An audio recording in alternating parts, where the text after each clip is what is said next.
your well-being is actually benefiting your work and is making you more creative. I have a theory that this is why there's so much imposter syndrome. We achieve something and we're so quick to move to the next thing that we never take in the fact that we just accomplished something.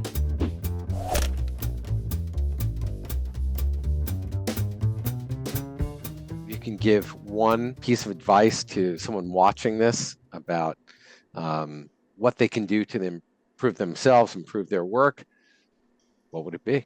So the first one is kind of obvious, but by what I've been talking about, but is really taking care of yourself and understanding that your well-being is actually benefiting your work and is making you more creative. So whatever that means for you, whether that means stress release or meditation, finding that way that you release your stress and you feel your most creative, find what that is and do it before every session. I always do some sort of either breath work or meditation or movement before I start any session. And number two is another important thing that I think we forget about, and that is celebrating your wins.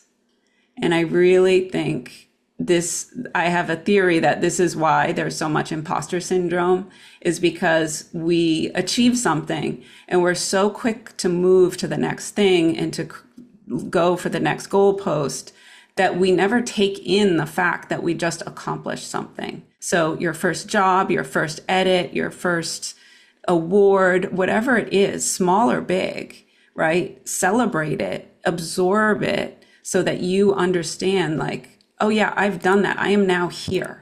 I'm not like starting where I was. I'm now at this level.